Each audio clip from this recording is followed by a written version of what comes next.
Have you ever wondered how a small startup can transform into a tech unicorn and impact both the local economy and the global market?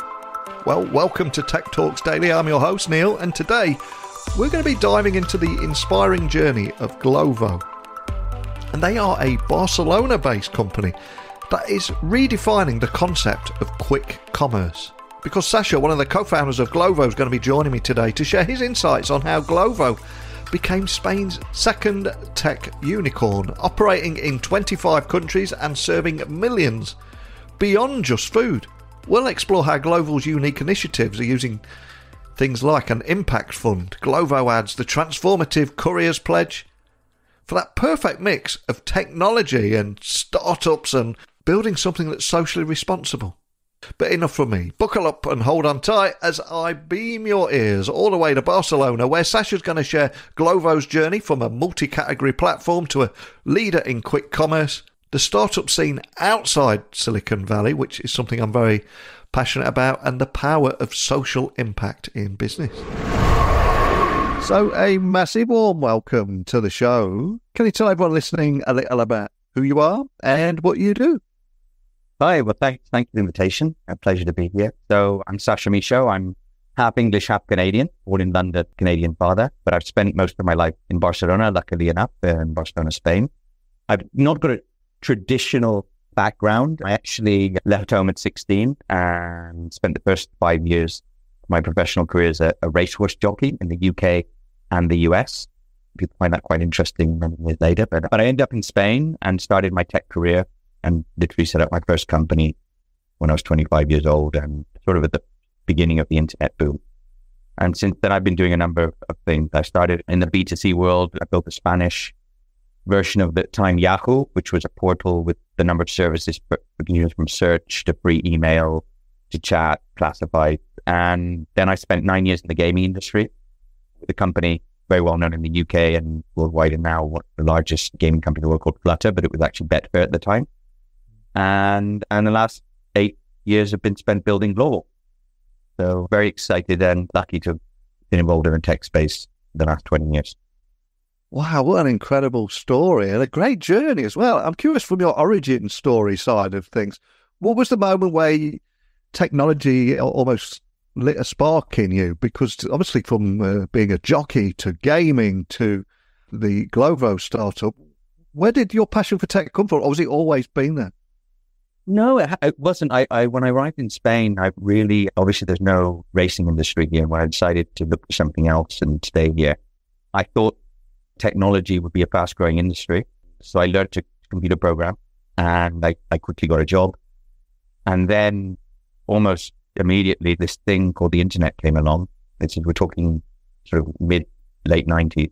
And I said, wow, this is incredible. And luckily I set up a small business and it actually became quite big.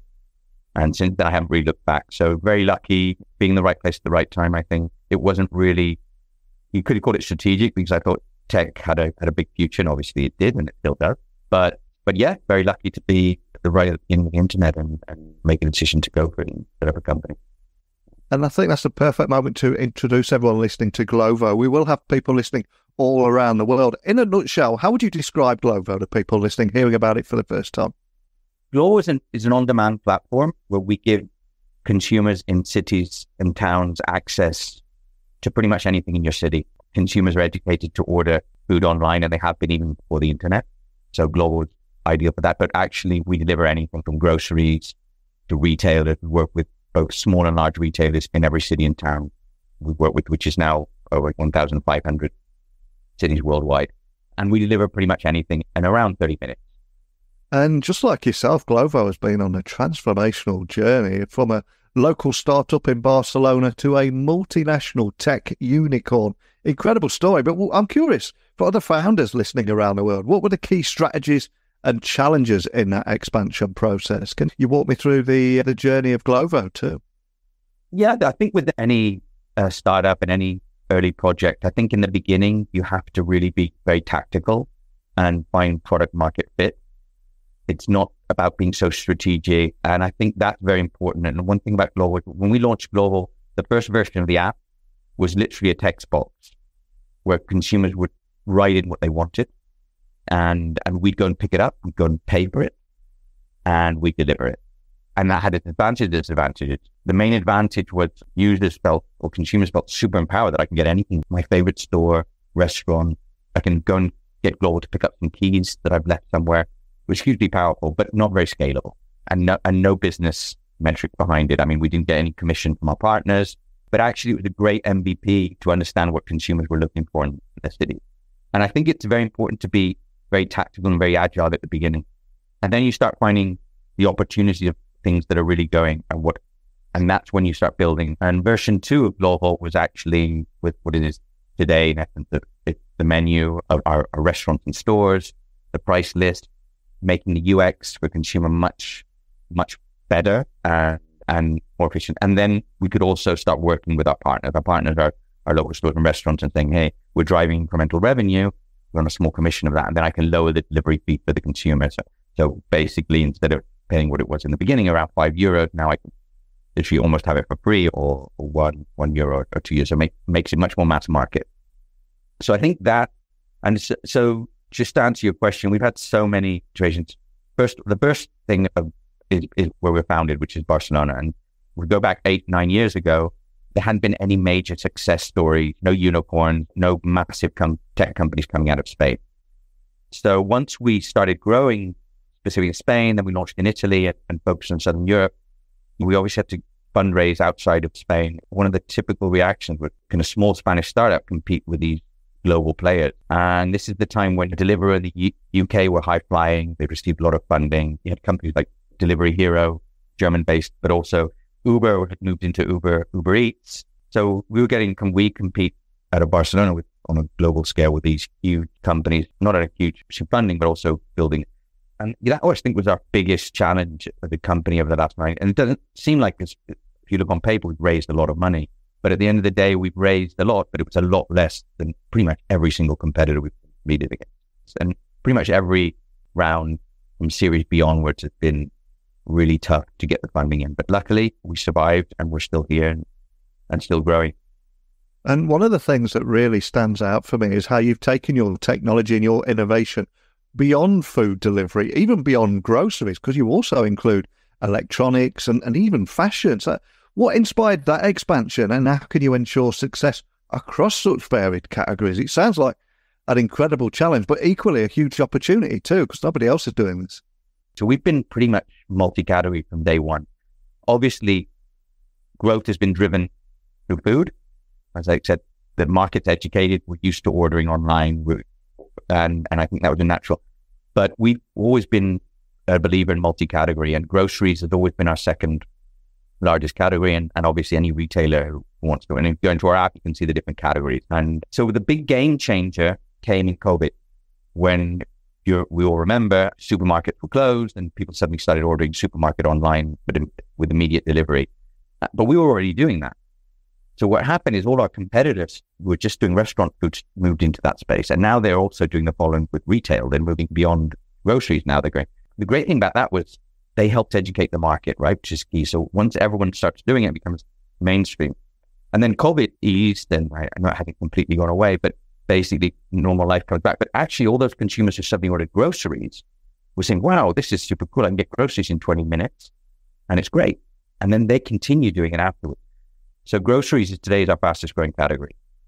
But the great thing is, as we've gone through a lot of pain points of working with large chains, local heroes, we've already done that many years ago, and we've already learned a lot. So we're in a very good position to lead what we call Q-commerce, which is quick commerce, which is, I think, the evolution of e-commerce, whereas we used to ordering things that will come in a week or even 24 hours or 48 hours. Now there's a new category called quick commerce, which is immediate, right? Which is in 30 minutes. And I think that's going to be the fastest growing area of e-commerce in the next decade. E-commerce is still going to exist, and they'll still be delivering from a long thousands of miles away from warehouses, but actually consumers, there's a lot of product they'll want immediately, as we are used to. And I think quick commerce is going to be, and Glovo is, I think, ideally positioned to help local retailers leverage that and start getting goods to consumers immediately. And not only through our app, but actually we can use our logistics network to help them deliver directly through their own e-commerce site or give them the digital tools to make that happen. And something else that was incredibly refreshing to read was how Glovo's also launched an impact fund focusing on social responsibility. But I've got to ask, what motivated that initiative? And also, how do you measure its success in terms of societal impact? So this is something we've always had, social responsibility. And we realized that our business was growing incredibly quickly, having massive impact, millions and millions of orders every week and every month. And we realized that, A, we had an opportunity to accentuate the positive impact we were having through our platform, our technology, to actually improving that. And then secondly, also, reducing the negative impact. No, it's not everything of tech companies and everything has a positive impact. So we thought the best way of doing that would be, as the business grew, orders are the metric. How many orders we do a day, how many orders we do an hour, how many orders we do a minute or a week, month. So we decided to apply 1 cent euro for each order. So therefore, as the business grew, so would our investment in social responsibility. And that's why the impact fund started. So basically, as our business grows, we'll have equally incremental capital to dedicate to that. And we try and focus it on core initiatives within the business. So we've identified a number of things that we can go core within our core business. And then we can help the business units who are actually focused on growth, profitability, economics, to actually introduce those as an element within them. And there's a few of these. There's obviously reducing hunger. We work with a lot of restaurants. We work with a lot of grocers, and food waste is a massive opportunity to not only use excess food, but also get that to communities and people in need.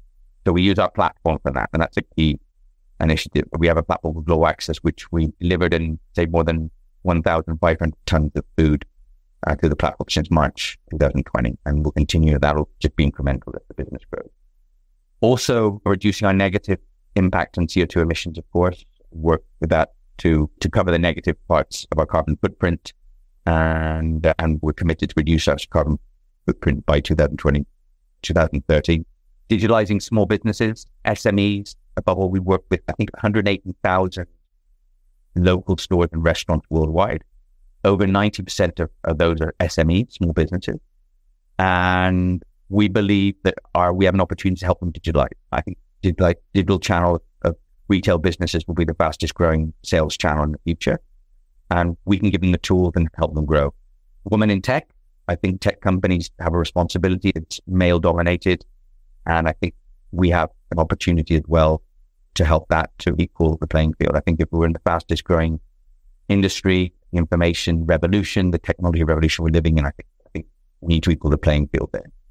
And we also obviously work with our couriers. We have over 80,000 active couriers on the platform. And we're a trampoline for them to improve. Most of our couriers, not the job of their life.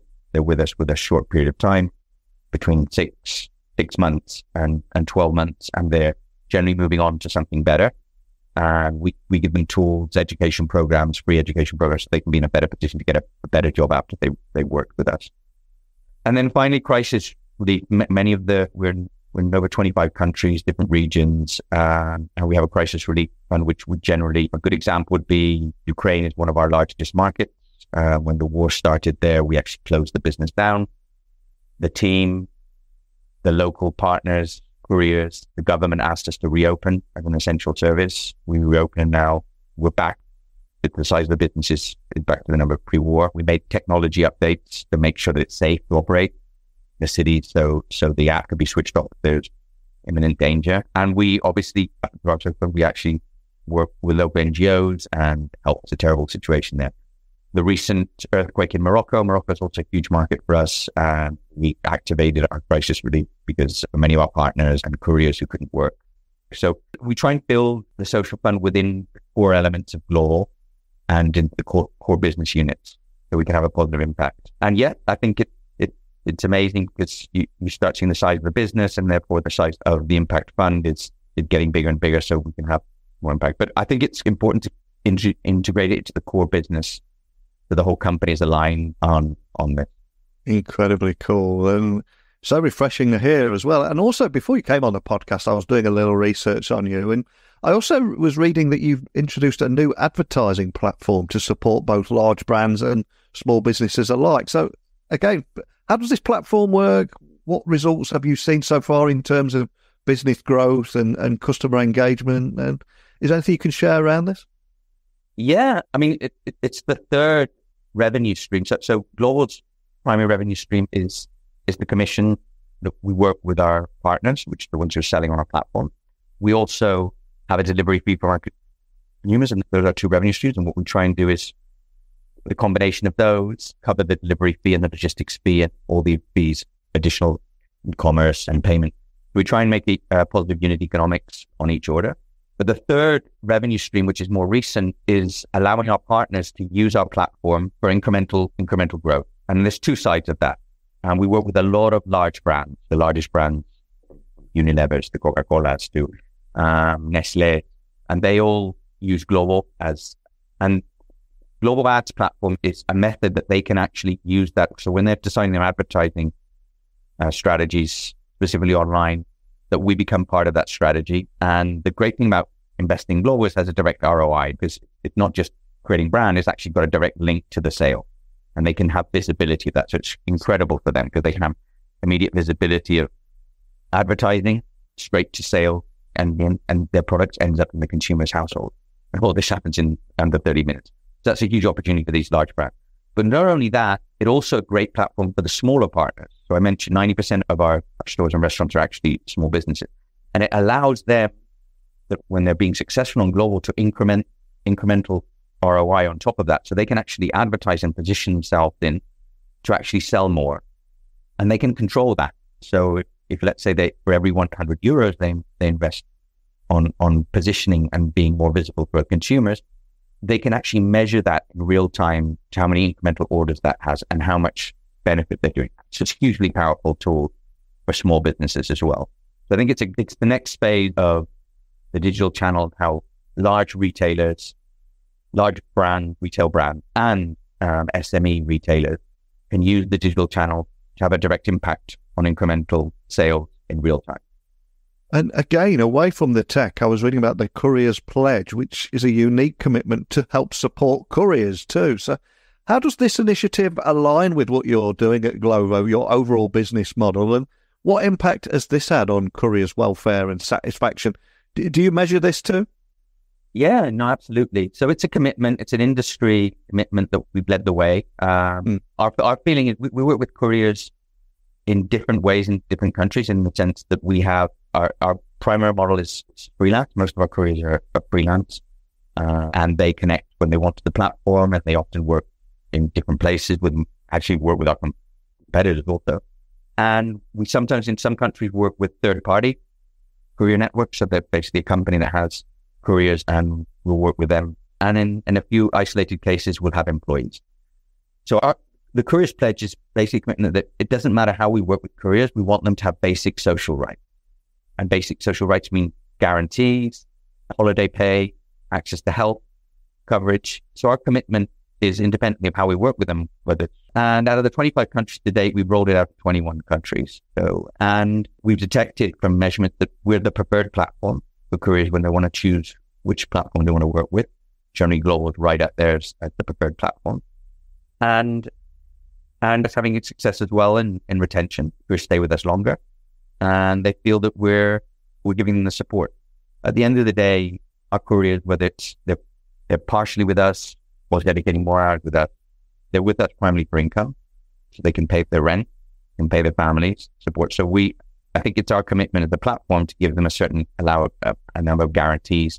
They know that if they're working with us this month, they'll have a guaranteed income next month, and they can have. We don't believe it should be the job of their life. We think that generally they're with us for a short amount of time, under a year, and they're generally looking to evolve into something better, more stable. And I think that's absolutely fine. And part of the Couriers Pledge, obviously, to give them the tool to be in a better position. We have thousands of online courses from soft skills to how to do a CV, to interviews, to actually take one of the most used courses in Microsoft Office, for example. So upskilling digital skills is super important.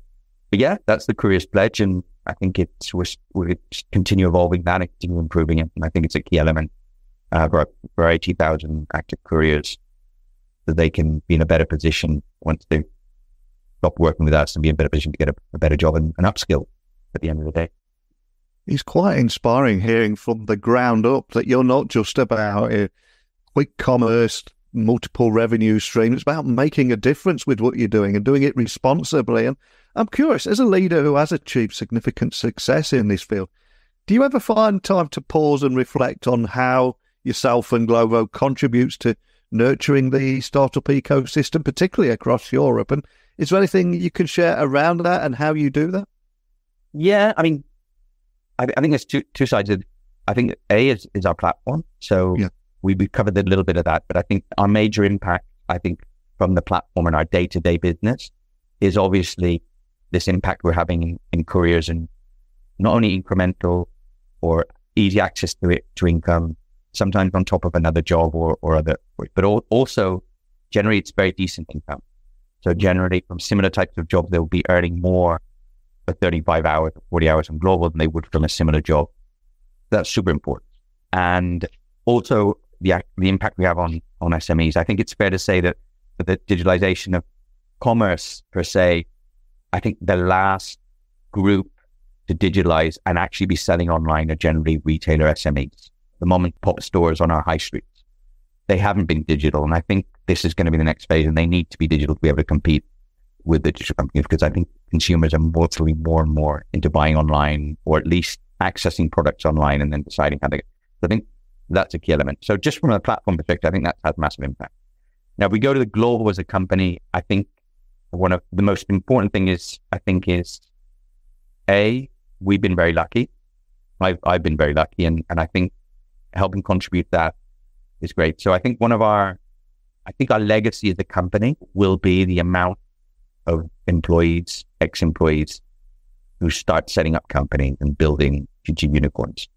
Today, there's been over 50 companies started by employees, ex-employees from Glovo. And when I talk about 50 companies, I'm not really sure where they receive funding from VC. They're on the road. And I think that's the opportunity that we're there. So we set up Glovo House, which is an initiative which actually accelerates that. So it's actually available for current employees. Because normally what a company would do is your talented team, you don't want, but we firmly believe that if somebody wants to be an entrepreneur, they're going to leave anyway. And we can have an amazing place for them to work and be super passionate about what they're doing. But if they want to be an entrepreneur, they're going to end up doing it anyway. So I think Glovo House is all about that. It's A, helping ex-Glovo employees access mentoring, financing, our network, helping them. But number two is also anybody who's thinking within Glovo today, with the top talent who actually wants to move and has an idea and wants to set up a company, to give them the tool, even while they're still at Glovo. And I think hopefully it's going to be very successful. I think it's going to happen anyway without Glovo House, so we're just going to help that. And I think our legacy will be that. Will be maybe the hundreds or thousands of companies and unicorns created from our team. And our average age of the company, we've got close to 4,000 employees, is around 30. So this very young team just getting started, and I think has huge potential.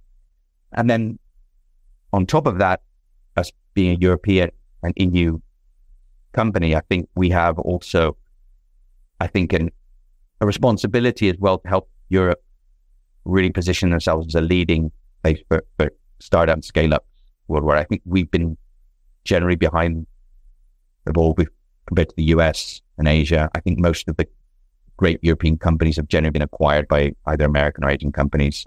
And I think we need to have a mentality of the other way around. We have to have the European companies acquiring the American ones or the Asian ones. I honestly believe we're in an information or technology revolution, and it's moving quicker and quicker. And I think if we're going to generate long-term value in Europe, I think we need to have the top tech companies be European. And I think, so I'm actively involved at the EU level in Brussels, and obviously trying to help as much our ecosystem as possible. Well, again, on behalf of any startup founder at any stage of their own individual journey, following Glovo's acquisition by Delivery Hero, are there any insights you can share about scaling a business and finding that right business partner or right buyer for a startup? Is there anything you can share around there? Yeah, I mean, not many people know that, but actually Delivery Hero was quite an early investor in Glovo. And at the time of the acquisition, they were our largest shareholder. We knew Nicholas and PJ, they were on our board for a number of years, so we knew them quite well. I mean, it wasn't a typical acquisition where somebody comes in. I mean, we knew them quite well, and we were very aligned with key strategy. So it's quite easy to do that. I think it wasn't a question of finding the right partner. It was logical that DH would be great. And the experience from that is that they're a holding company that generally let the brands, they have a number of brands worldwide in different parts of the world. So we work quite independently, and I think that's great. But also there's great learnings. So we're probably one of the fastest growing brands within the company, but we're not one of the most mature. So there's a number of their brands already very profitable, something we won't be till later this year. So we've got a lot of learnings to learn from the other companies within the group, which is great. So, super positive, very excited about the future. So yeah, but I don't think it's been the typical find the right partner. I think it was a natural occurrence, and super happy. And of course, we're recording this in January 2024, that magical time of the year where everyone's looking about the future. Where do we go from here? So where do you go from here? Is there anything you can share around Glovo's strategic plans, particularly in the context of the evolving tech landscape, that trend you were talking about, quick commerce and consumer behavior changes, etc.? Anything you can share around the road ahead? I mean, for me, there's two things. In the macro economic tech situation, which I think Europe is in a turning point, how the Digital Markets Act, there's regulation at the EU level. They're trying to look at ways, and I think that's key. AI Act has just been announced. I think it's super important how that's developed, because it will determine the competitiveness of European companies. With strict regulation and lack of flexibility, it's going to limit how EU companies compete with maybe more liberal political scenarios like the US. So we have to be very careful about how we frame Europe and how ambitious we are. And I think we're in a key moment. And from a global perspective, just business, I think we've talked a lot about it. I think Glovo's been multi-category, and we do believe firmly in digitalizing retailers. We do that with restaurants, we're doing that with grocers, and we're doing that with many retailer stores. And I think the vision, is we want to be the best tech partner, the best digital partner for all these retailers as they move into the digital channel, and their digital channel becomes more and more important to their sales cycle. And I think it will be. So I think the next 2, 5, even the next decade, we'll see how retailers embrace digital. And I think we have 2 unique assets to bring. Well, 3 actually. We have our app, obviously, where we have millions of users who are buying every day in our app, and we can integrate those. Number 2 is our logistics network. So if a retailer wants to get goods to a consumer in 20, 25, 30 minutes, then we have often hundreds, thousands of couriers active in a given city at a given time, and we can actually make that happen. And then thirdly, the digital tools to make their products visible to consumers. When I know the trainers or sneakers I want to buy, Nike's, Adidas, and I go online, I know which size my feet are, and I know exactly which shoes I want. I go online and I look at those trainers, I order them, and they'll come in 48 hours or maybe 3 days. But actually, those sneakers in your city, you just can't see them. And if I can get them at the same price and they deliver to me in 30 minutes, and not only that, it's better for the planet instead of sending them thousands of miles away. And that's the big change I think is going to happen. Consumers, that they can have visibility of the goods in their city.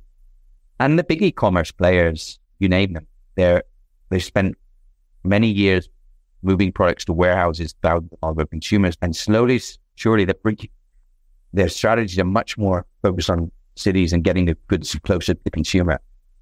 Initially in the outskirts, even buying retail. So this is happening. So I think retailers have a unique opportunity to really leverage their closeness to consumers and making sure that goods are seen by the consumers so they can buy them instead of buying them from massive e-commerce players millions of miles away. Well, absolutely love chatting with you today. But before I do let you go, I'd love to find out a little bit more about you on a personal level, because I think we're all in a state of continuous learning, or feel the pressure of being in a state of continuous learning. So as someone that's been on a journey like you have, for anybody listening, where or how do you self-educate? How do you keep up to speed with the latest trends and technology developments and etc.? Do you feel that pressure, and what do you do to keep up to speed?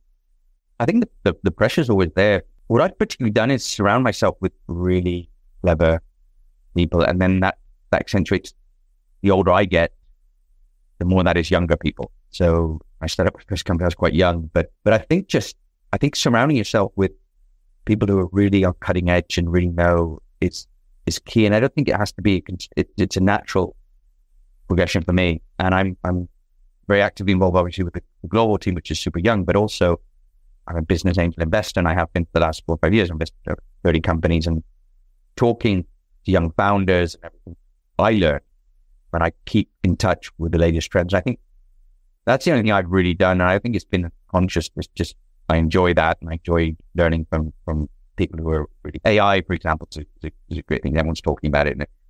But my knowledge of technical AI is a long way away from people really doing it now. So just speaking to them and being surrounded by those people, I learn and look for opportunities and find it. So I think it's being around very sharp, cutting edge people who are really interested in the latest trends keeps me in touch.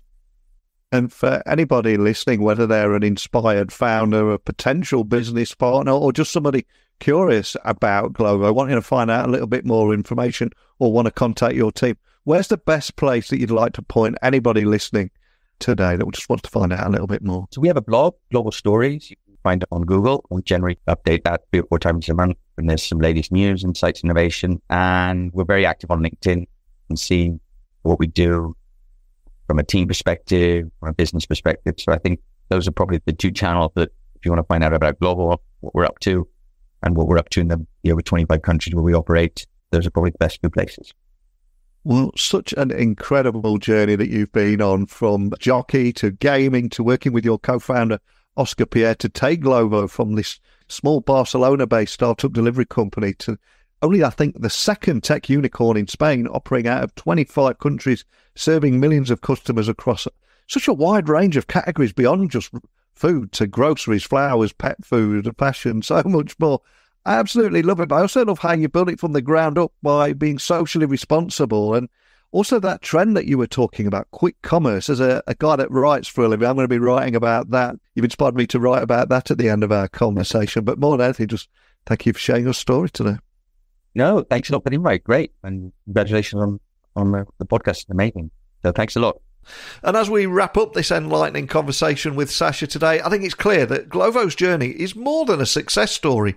It is a testament to innovation, resilience, and a strong commitment to positive global impact. From expanding beyond food delivery to embracing quick commerce and nurturing the startup ecosystem, for me, Glovo is redefining the future of retail and digital experiences. So a huge thank you to Sacha for sharing his remarkable journey and insights with us today. And to each and every one of you listening, wherever you are in the world, I know there's going to be a great, thriving, vibrant startup scene where you're living, where you're listening to me today. So how do you see the future of quick commerce and digital retail evolving? And what do you think companies like Glovo will play in this transformation? Please share your thoughts and continue this conversation by reaching out to me. You can find out more information by emailing me, techblogwriter@outlook.com. Of course, Twitter, LinkedIn, Instagram, just at Neil C. Hughes. And don't forget to subscribe to Tech Talks Daily. And if you've enjoyed yourself, why not leave a rating and review? Because it helps this podcast against those algorithms. But that's it for today. So thank you for listening as always. And until next time, don't be a stranger.